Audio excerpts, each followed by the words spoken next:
Place désormais à notre premier invité du jour, Gérard Filoche. On ne le présente plus à nos fidèles spectateurs. C'est une des figures historiques du Parti socialiste, fondateur de la gauche démocratique et sociale, inspecteur du travail à la retraite. Gérard Filoche vit-il son moment de gloire? En tout cas, il est depuis de très longues années le chantre infatigable de l'unité à gauche. L'unité qui serait le seul schéma victorieux pour la gauche et pour le compte des travailleurs. Que pense-t-il du moment que nous vivons actuellement? En attendant qu'il me rejoigne sur ce plateau, place à un petit magnéto. Je pense qu'on peut parler d'un accord historique. D'abord, c'est factuellement vrai. Il n'y avait jamais eu d'accord dans l'histoire entre Europe Écologie Les Verts et la France Insoumise au niveau national pour les élections législatives. Et puis je crois que c'est historique parce que il enclenche, en tout cas je le souhaite, puisqu'on aura des rendez-vous dans les prochaines heures avec d'autres formations politiques, il enclenche, j'espère, le début d'une dynamique qui a un objectif, c'est faire en sorte d'aborder les élections législatives qui arrivent avec une perspective majoritaire. L'objectif, c'est de faire en sorte qu'on puisse remporter les élections législatives pour appliquer un programme Mélenchon partagé. Premier ministre. Mélenchon Premier ministre, oui, puisque à la fin, c'est forcément la formation politique qui sera la plus nombreuse, dont le Premier ministre sera issu, mais c'est pas Mélenchon Premier ministre pour qu'il soit Premier ministre, c'est pour appliquer un programme sur lequel on a commencé à se mettre d'accord pour pouvoir tout simplement transformer la vie des gens. L'avenir des gens bien plus important que l'avenir d'un parti. Voilà ce que semblait dire Olivier Faure hier, président du Parti socialiste, qui répondait aux critiques de ceux qui ne veulent surtout pas entendre parler d'un accord avec la France insoumise aux législatives. Bonjour Jean-Christophe Cambadélis. Bonjour. Merci d'avoir accepté notre invitation. Vous avez été premier secrétaire du PS. Vous faites partie de ceux qui voient cette alliance comme le coup de grâce ultime. Selon vous, le Parti socialiste est-il en train de vivre ces dernières heures? Peut-être pas, faut pas exagérer, mais c'est un ralliement sans condition à Jean-Luc Mélenchon. Et je ne vois pas comment ce programme radical de Jean-Luc Mélenchon peut permettre tout à la fois de rassembler la gauche et de rassembler les Français. Je parle des électorats, moi, et de répondre à ce qui est posé dans notre situation, les difficultés des Français devant la vie chère et peut-être même le début d'une récession économique. J'assume parfaitement ce que j'ai dit. Je leur ai dit, si vous ne croyez plus appartenir à un espace commun de la gauche, dans lequel il y a les communistes, les écologistes, les insoumis, les radicaux et nous, si vous pensez que vous n'appartenez pas à cet espace-là, si vous pensez que votre avenir est avec Emmanuel Macron, alors le mieux que vous ayez à faire, c'est de partir, c'est vrai, parce que il faut de la clarté. Qu'est-ce qu'on paye aujourd'hui? On paye les plateaux de télévision sur lesquels moi j'étais... Enfin, franchement, j'étais fou au deuxième tour de l'élection présidentielle. On a, sur les plateaux de France 2, on a en fait des gens qui sont présentés comme socialistes, qui n'appartiennent même plus au PS depuis des années. Mais vous parlez de Manuel Valls, c'est une erreur de synthé. Attendez, c'est de la bêtise, c'est pas de la volonté de nuire. On n'a jamais voulu présenter. Non, mais je vous dis pas ça vous êtes de nuire, mais même que c'est pas du tout le bandeau de France 2 qui me pose problème. C'est que les gens, quand ils voient Manuel Valls à la télévision, ils disent c'est ça le PS, et ils pensent que le PS c'est des gens qui sont juste dans l'attente de trahir quelqu'un et qui pensent qu'en fait il y a toujours quelqu'un à trahir. Ben, c'est pas vrai. Ceux qui sont restés au PS, je vous le dis, ils sont pas restés au PS. Je comprends ce que vous dites. Alors, ils sont restés simplement pour leurs convictions. Aux électeurs de gauche, parce que les questions de principe, ils s'en foutent. Ce qu'ils veulent, c'est l'union pour gagner. Parce qu'il y a le mot gauche, si vous voulez, le signifiant gauche, qui donc maintenant, c'est l'extrême gauche, le signifiant gauche. Eh bien, ça leur suffit. Il faut que ce soit la gauche qui gagne. On s'en fout. Sur quelle base? Et tous les électeurs dans la manif, tous les gens le disaient dans la manif. Donc c'est pas juste les appareils. Alors le petit commentaire d'Elisabeth Lévy, c'était juste voilà un petit commentaire pour la route comme ça fait toujours plaisir. Alors bonjour Gérard. Bonjour. Cela fait longtemps que tu prêches pour une initiative visant à construire une large coalition à gauche, la nouvelle Union populaire écologique et sociale. Est-elle conforme à tes espérances? Ça se dessine comme ça, en effet. Hein. Quand je l'entends Elisabeth Lévy parler de la gauche, elle est belle et rebelle. C'est l'histoire du salariat en France. Elle est plurielle, comme le salariat qui est pluriel. Et là, toutes les sensibilités sont en train de de se rejoindre. On a souri parfois parce que dans le passé récent et dans le passé lointain, je disais la gauche ça va du NPA au PS. J'en me disais t'es fou, t'es naïf, tu rêves, t'es pas réaliste. Bah ça se fait, hein. Pas donc. Non mais je capte personne. Et le triomphe modeste, je suis trop heureux en ce moment de printemps pour quelque polémique que ce soit, ça avance. Et ce que je voudrais souligner, c'est que ça avance sur le plan politique. C'est-à-dire que, par exemple, il y avait un débat sur la question des retour à la retraite de 60 ans.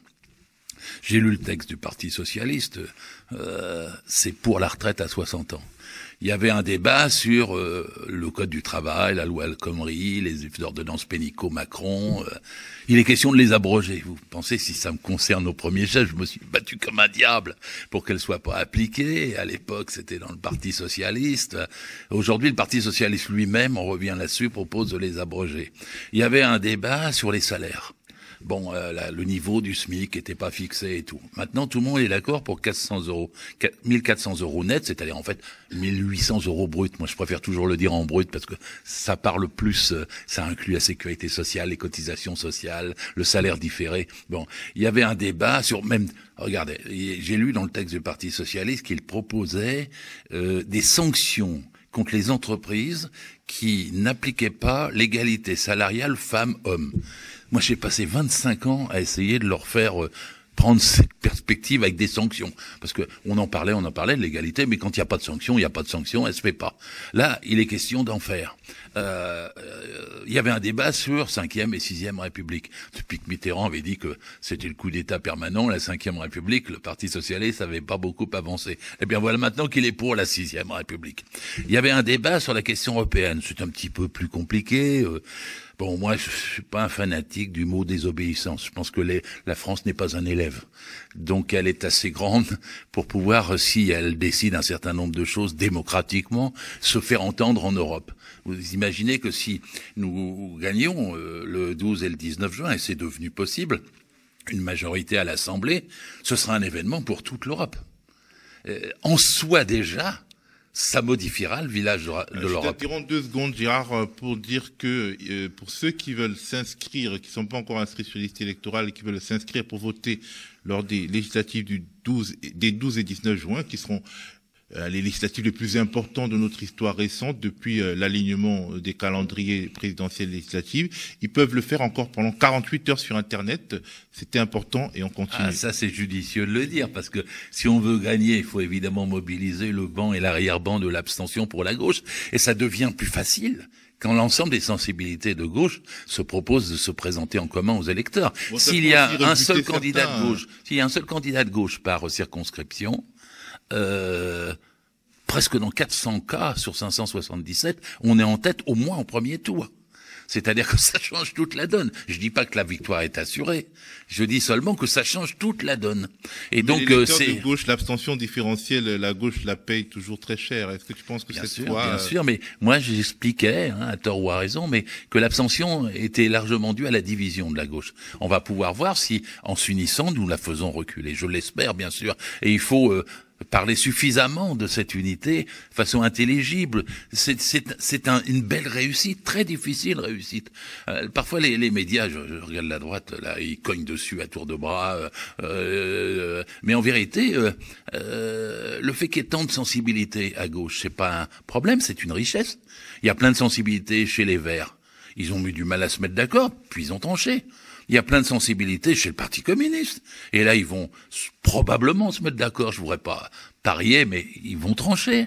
Dans le Parti socialiste, c'est rien que de le dire. Mais il y a eu un renversement complet grâce à Olivier Faure, qui a battu tous les anciens Hollandais, si on peut les appeler comme ça, qui refusaient, qui voulaient aller pro-Macron ou à côté de Macron, enfin peu importe, mais qui ne voulaient plus un Parti socialiste de l'unité de la gauche. Olivier Faure l'a emporté, je crois, au Conseil national du PS par 160 voix à 75. C'est une majorité assez nette. Alors il y a des rebelles, j'entends Hollande, Delga, etc. Mais dans le Parti socialiste, le pluralisme existe aussi. Donc dans toute la gauche, me permets de citer la gauche démocratique et sociale. Nous, on était pour depuis tellement longtemps qu'on souhaite être partie prenante de ce processus. Et on est une des sensibilités, même si on n'est pas dans les grandes organisations. Je pense aussi à d'autres comme Ensemble ou comme la Nouvelle Donne qui sont demandeurs de participer et d'être là. S'il y a une grande présentation d'unité de la gauche samedi 7 mai, comme c'est envisagé, nous voulons participer comme toutes les autres sensibilités. Il faut donner le respect aux gens. C'est-à-dire, il y a eu trop de polémiques sur les réseaux sociaux, trop d'insultes, trop de polémiques insensées. Et Jaurès disait que quand on faisait l'unité, il fallait pas parler de ralliement des uns aux autres. Il fallait faire les choses avec le respect des idées antérieures et des personnalités antérieures de la gauche. Et je crois que c'est ce qui est en train de se faire. Hein. On nous dit il y a Mélenchon qui prend tout en main et tout. Non, il a bien délégué. On parle bien d'une fédération de la gauche démocratique, sociale et écologique. Alors justement, tu as souvent tenu Jean-Luc Mélenchon pour responsable des blocages sur les chemins de cette unité à gauche. D'ailleurs, sur ce plateau ici, tu l'as fait. Et pourtant, l'hostilité est aujourd'hui plutôt dans le camp des éléphants du Parti socialiste, notamment de François Hollande. Dans l'extrait qu'on a écouté, il n'a pas parlé, mais on a d'autres extraits où il s'exprime très vivement là-dessus. Comment tu l'expliques? Mais je trouve qu'il devrait avoir de la modestie après tout ce qu'il a fait. Hein. Parce que tout ce qui est arrivé, c'est sa faute. En 2012, il avait gagné avec... il y avait tout pour le Parti socialiste et la gauche ensemble. Hein. L'Assemblée nationale, le Sénat, les villes, les régions, les départements et la présidence. C'est de sa faute s'il a tout perdu. Si on a tout perdu en même temps. Parce que c'est pas la gauche qui a trahi. Elle a été trahie par Hollande et Valls. Et ça, faut bien distinguer. Ils se sont servis de l'appareil de l'Élysée, y compris pour écraser le PS. Ils voulaient en changer le nom. Ils voulaient se débarrasser de la gauche socialiste à l'époque. On a combattu à l'intérieur et ils nous ont piétinés. Alors, pas tout à fait, parce que finalement, on a eu gain de cause en 2016. Hollande a été empêché de se présenter et on a balayé Valls à la primaire du 29 janvier 2017. Mais ceci dit, le bilan de tout ça, c'est la politique droitière de Hollande et Valls. Et donc si Hidalgo, elle n'a eu que 1,7%, c'est parce qu'elle s'est liée à Hollande. Et les électeurs sont demandeurs de gauche. Ils sont pas demandeurs d'eau tiède, qui fait semblant de dire j'attaque la finance et qui ne fait rien. Alors, mais finalement, celui qui venge la gauche socialiste, paradoxalement, c'est Jean-Luc Mélenchon. C'est-à-dire que en poussant le curseur à gauche en 2012, 2017, 2022, il oblige le Parti socialiste, les écolos et les autres à rebasculer, à faire un mouvement de bascule, non? Finalement, parce que tu as souvent été dur vis-à-vis de la France insoumise, mais quelque part, est-ce qu'il fallait pas ce rapport de force interne à gauche, un rapport de force rude pendant un certain nombre d'échéances, et aussi même la dispute qu'il y a eu et l'impossibilité de faire unité à la présidentielle 2022. Ne pousse pas au bilan. Je préférerais le réserver pour après le 19 juin et en juillet. Mais tu me poses la question, je vais y répondre franchement. Je pense que ce qu'on fait aujourd'hui, on pouvait le faire l'année dernière et qu'on n'aurait pas été battu le 10 avril.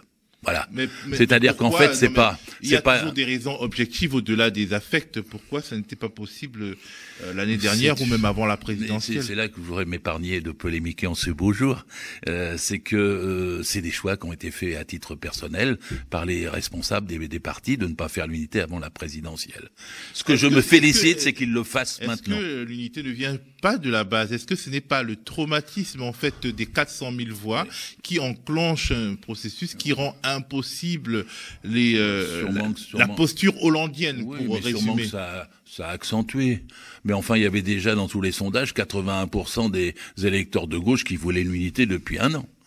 81%. Il y avait 73% qui étaient pour un candidat unique. Donc ça n'a pas été déclenché par la défaite du 10 avril. C'était une volonté. Et aussi la preuve que c'est la radicalité qui domine, c'est-à-dire c'est la gauche radicale qui a pris le lead, parce que globalement dans les unions de la gauche en Europe ou même aux États-Unis avec Sanders et puis Biden ou bien les différentes tendances du Parti démocrate, tout fonctionne bien pour les sociaux-démocrates quand c'est eux qui tiennent le manche, mais quand une démarche plus radicale veut s'imposer, ils la sabotent. Moi, je me suis toujours battu contre les ailes droitières de la social-démocratie ou de la gauche. Parce que je pense que si on n'est pas carrément pour la retraite à 60 ans, carrément pour des hausses massives de salaire, pour le droit du travail, pour l'égalité salariale homme-femme, si on n'est pas carrément pour la défense d'une grande sécurité sociale démocratique avec des élections, si on n'est pas carrément pour une transformation sociale, c'est pas vraiment la gauche. En tout cas, c'est une gauche qui est tellement droitière qu'elle n'a pas d'impact et qu'elle fait couler tous les espoirs. Et là, c'est vrai que quand le cœur de la gauche reprend la main, c'est comme ça que j'analyse aujourd'hui. Parce que j'ai toujours le souci de ne pas opposer un pôle radical et un pôle réformiste. Je suis un vieux, mais 68 oui, ans. On parle du réformisme, mais de toute façon, Mélenchon, comme oui. rôle. Enfin, Oui. Mais moi, je suis un vieux 68 ans. Tout le monde était dans la bataille. Et la question, c'est comment, au cours de la bataille, en progressant, en gros, je suis un révolutionnaire, comment les révolutionnaires l'emportent? Ça, c'est une question de stratégie. Et les révolutionnaires ne l'emportent que s'ils sont honnêtes tout le long du processus. C'est-à-dire qu'ils ne cèdent jamais sur les mots d'ordre centraux ayant droit aux salariés, au droit du travail, à la répartition des richesses, à la sécurité sociale, à la retraite. Ce sont le cœur. Parfois, on nous parle de 50 sujets, mais les gens se déterminent sur leur salaire. Les gens se déterminent sur leur retraite. Les gens se déterminent sur leur dignité au travail. Et tous ceux qui, à gauche, mettent ça en avant, alors peuvent l'unifier. Ils peuvent marginaliser l'aile droite, ils peuvent entraîner l'aile gauche et faire qu'il y a une telle force impétueuse. Dans le salariat, c'est 88% des actifs. C'est la classe sociale dominante. Il y en a, moi je parle jamais de couche moyenne au pluriel, couche populaire, etc. Le salariat. C'est ceux qui produisent les richesses et qui n'en reçoivent pas la part qu'ils méritent. Oui, Gérard, toi qui connais bien la machine PS de l'intérieur, quels sont les segments les plus hostiles à une coalition de gauche? Tu connais, donc tu peux nous faire un travail d'entomologiste. Est-ce que ces segments ont un soutien puissant à la base du parti dans certaines régions, dans certains... Je peux le faire. Je dis à nos auditeurs que néanmoins j'ai quitté le PS il y a 5 ans. Oui, mais tu connais quand même. Oui, et que c'est la gauche démocratique et sociale dont je suis le porte-parole. Mais c'est vrai qu'aujourd'hui, dans l'aile droite du PS, elle se divise et elle s'éclate. Il y a ceux qui veulent encore lutter à l'intérieur. Je crois savoir que Hollande, Delga, etc. veulent encore, mais avec déjà des gestes de rupture, puisque Carole Delga présente des candidats à elle dans l'Occitanie, et aura-t-elle l'investiture du PS? David Assouline, premier fédéral du Parti Socialiste à Paris, a menacé de faire la même chose. Je lui souhaite bonne chance, parce que à Paris, Hidalgo a eu autour de 2% des voix, et s'il présente des candidats dissidents du Parti Socialiste, il frôlera les 0,5%. Mais ils sont au bord de la rupture, et voilà. Puis il y en a d'autres qui ont déjà rompu. C'est Touraine, Guigou, Riancipel, Rebsamen, et même parmi ceux qui ont rompu, il y en a qui dessinent un autre parti qui rejoignent pas Macron complètement. Si on veut savoir, tu m'as demandé les détails, et par exemple, Stéphane Le Foll appelle à une réunion le 16 juillet, ce sera trop tard d'ailleurs, mais parce que en fait, comme tous les dissidents, c'est eux maintenant les dissidents. C'est à front renversé. Dans le temps, ils se moquaient des frondeurs, et c'est eux qui sont des piètres frondeurs, divisés sur la tactique à adopter vis-à-vis de leur parti, et en passe de renier toutes leurs valeurs, toute leur histoire, tout le programme, toute la gauche et tout le salariat. Et cette aile-là, moi je dis que le quinquennat d'Hollande, c'était un quinquennat maudit. C'est une des trahisons les plus importantes du Parti socialiste en un siècle. Il a fait reculer le droit du travail avant 1906. Et donc, en vérité, qu'il paye cela, il ne le voit pas. Mais c'est lui qui fait 1,75% avec Hidalgo. 1,75%. C'est le vrai bilan lumineux de ce qu'a fait Hollande et de ce qu'ils font tous. Alors, qui cherche à s'en défendre, à louvoyer, partir, pas partir? Olivier Faure a été très clair avec eux. Il leur a dit, soit vous restez, mais vous vous battez avec nous pour l'unité de la gauche, soit vous partez et allez faire ce que vous voulez. Si vous voulez aller chez Macron ou faire un parti progressiste, faites-le. Jean-Christophe Cambadélis, il veut contester la ligne Faure au prochain congrès du PS, donc a priori il ne partira pas. Est-ce que ces frondeurs pourront renverser la tendance? J'aimais déjà pas le mot frondeur quand on l'appliquait. Ça me fait rire maintenant de le voir appliqué si facilement à eux. Mais au prochain congrès, la chose sera tranchée. J'espère qu'elle va se trancher aujourd'hui, demain, après-demain.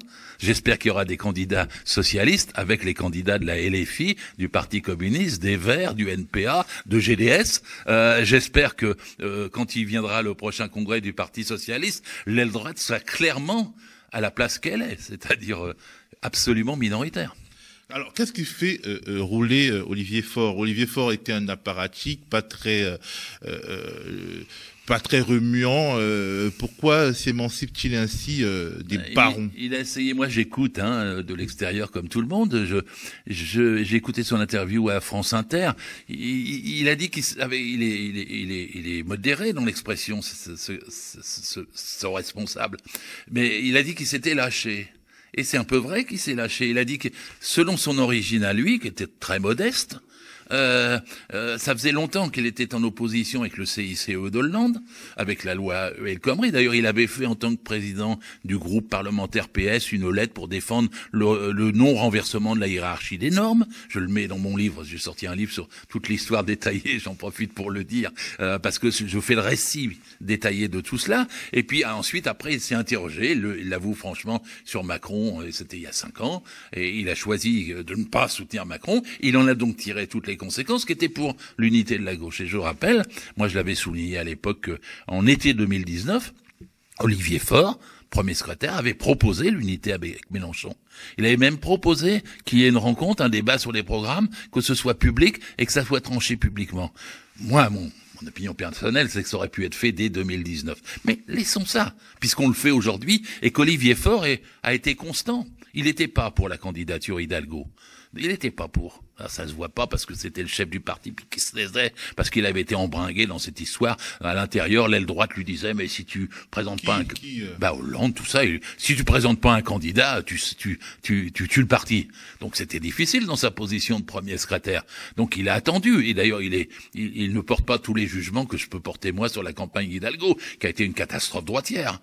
Mais une fois que c'est passé, il reprend la main et il dit, bon, ce coup-là, on va prendre nos responsabilités. On veut l'union de la gauche, on va... Et le texte, je l'avais amené du Parti socialiste, pour ceux qui l'ont lu, est une vraie révélation. Il va presque aussi à gauche que la gauche socialiste, quand j'en étais membre, voulait aller. Et quand Mélenchon en était membre, voulait aller. Donc c'est pour ça que j'ai vu que les dirigeants des Insoumis, comme Manuel Bompard, parlent fort bien. Ils disent, c'est un nouveau PS qu'on a en face de nous. Donc c'est vrai qu'il y a une rupture qui s'est opérée là, et tant mieux si Olivier Faure va jusqu'au bout, courage,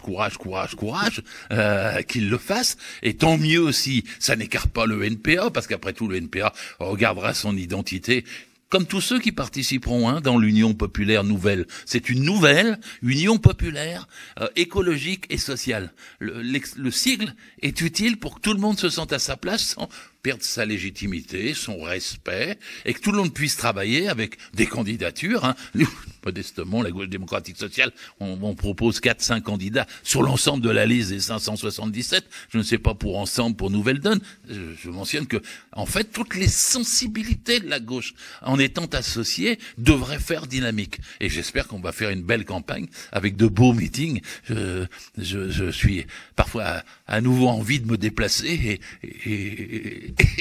et de les animer aussi, parce que y a de quoi faire. On a une chance. Elle n'est pas énorme, parce que c'est une réplique, les législatives. Mais là, il y a une chance que ce soit pas mécanique. Il y a une chance que ça soit bousculé. On a introduit une nouvelle donne avec l'unité. Et donc, dans ce cas-là, la victoire est possible. En tout cas, on va tout faire.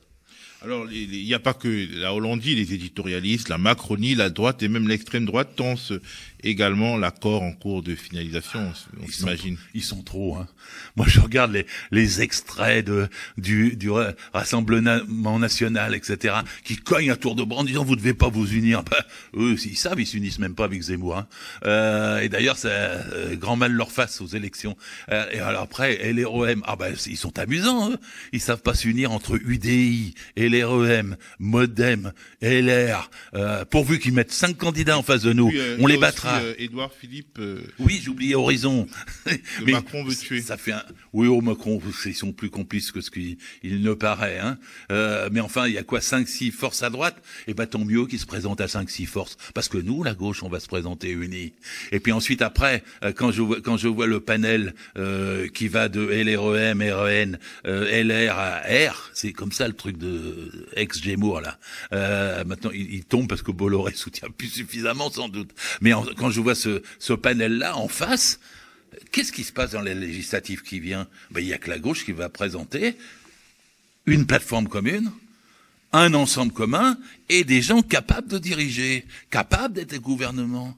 Il faut un gouvernement EELV, PCF, PS, LFI et les petites sensibilités devraient y avoir place pour que tout le monde se sente bien.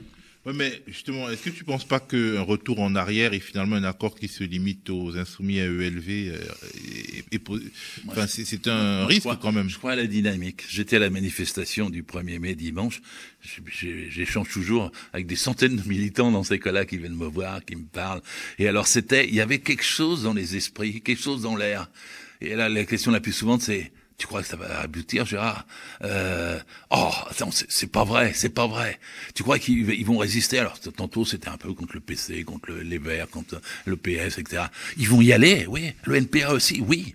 Et c'est presque, enfin, une stimulation fantastique, c'est-à-dire une dynamique. Et c'est là-dessus qu'il faut compter. La dynamique, faut regarder par rapport à avant, l'année écoulée où il y avait la division avec des polémiques qui n'avaient ni queue ni tête dans le dernier mois de mars, qui étaient menées par les leaders comme Roussel, Hidalgo, Jadot. Bon, ces polémiques-là étaient insensées, on s'en aperçoit aujourd'hui. Et donc, les militants voient le monde autrement. Il y a à nouveau un espoir, et c'était donc si important que ça, l'unité. Parce que c'est à ça que ça sert. C'est à consolider le fait que nos espoirs peuvent aboutir. C'est ça qu'il faut insuffler, qui s'insuffle. Et il faut saluer la démarche depuis le 10 avril des Insoumis. Il faut les saluer. Moi, je les préfère aujourd'hui pour l'unité que hier. Sur Twitter, on les trouve toujours aussi relous qu'avant, hein. Pardon? Sur Twitter, ils ont toujours mauvaise réputation, les Insoumis. Oui, mais je me heurte souvent à ça. C'est une blague. Non, mais moi, je me heurte souvent à ça, puis je réponds comme on me parle. Mais néanmoins, là, c'est différent. Je vois sur Twitter arriver les messages, je sais pas si on aura après cette émission, mais je vois arriver les messages plutôt de soutien, chaleureux, en disant, bon, voilà, c'est ça qu'il fallait faire. Et ben maintenant, on le fait. Et puis, surtout, il faut prendre des thèmes. La retraite à 60 ans, c'est tellement sensible. Contre les 65 ans de Macron. 60, 65 ans. C'est très clair. Tous les autres sont pour allonger ou reporter l'âge de la retraite. La gauche, non. Et elle-même revenir, parce que 60 ans... En plus, aujourd'hui, les statistiques, y compris les statistiques officielles, montrent qu'il n'y a pas de besoin d'allonger l'âge de la retraite. C'est de la maltraitance. Il n'y a pas de problème financier. Deuxièmement, les gens, sinon, à partir de 55 ans, ils ont même plus de travail dans 2 cas sur 3, et ils sont à la caisse de chômage, au lieu d'être bien à la caisse de retraite. Et ensuite, il y a 25% des salariés les plus pauvres qui meurent avant l'âge de la retraite actuelle. Et ensuite, après, sur le plan, même, entre 60 et 65 ans, c'est les plus belles années de la retraite. Entre 60 et 65 ans, c'est les plus dures années au travail, qu'ils soient d'une pénibilité physique ou mentale. Alors ils diront, on va faire attention à la pénibilité. Mais c'est Macron, en 2019, qui avait dit, je n'aime pas le mot pénibilité, accolé au mot travail, et qui avait enlevé, supprimé les quelques critères de pénibilité qu'il y avait. Or, on sait bien qu'un égoutier, l'espérance de vie est 58 ans, vous lui donnez une retraite à 65 ans. Quel est le sens de ça? Et il faut dans tous les métiers, il n'y a pas seulement que les policiers qui méritent d'avoir une retraite à 55 pour les très durs et à 60 ans. Et l'ensemble des salariés ont besoin. Et surtout, ça crée du travail. Parce que la réduction du temps de travail, c'est sur la semaine pour 32 heures, mais c'est sur la vie pour 60 ans. Et c'est ce qui donne du boulot aux jeunes. Enfin, l'argument le plus probant contre la retraite à 65 ans, c'est s'il y a du boulot, donnez-le aux jeunes. Pourquoi vous voulez le donner à ceux qui sont entre 62 et 65? Vous leur imposez alors qu'ils sont plus en état de le faire. Et même, en plus, vous êtes malhonnête, vous le virez avant. Alors je vois tous les économistes qui montent au créneau. J'ai entendu à Guillon l'autre jour, mais dire n'importe quoi. Alors que le corps, Conseil d'orientation des retraites, est très clair. Pas de problème financier. Et que c'est bien mieux, s'il y en avait un de toute façon. Vous variez d'un demi-point le taux de cotisation et vous réglez le problème des retraites pour 20 ou 30 ans. Et puis c'est bien que les gens se reposent après avoir travaillé, c'est bien qu'on partage le travail. Alors c'est là-dessus qu'il faut qu'on parle dans les semaines qui viennent, parce que un des points d'achoppement pour gagner le 12 juin et le 19 juin, c'est 60 ans à taux plein, pour tous. Et évidemment, il faut pas augmenter le nombre d'annuités, et évidemment, il faut revenir au calcul du taux de retraite sur les 10 meilleures années, pas sur 40 annuités, parce que tout le monde a eu des périodes de CDD, de chômage, etc. Donc il faut calculer un taux décent et une possibilité de taux plein à partir de 60. C'est bon pour l'emploi, c'est bon pour la société, c'est bon pour les salariés, c'est bon pour le pays. Merci Gérard, merci aussi pour ton enthousiasme.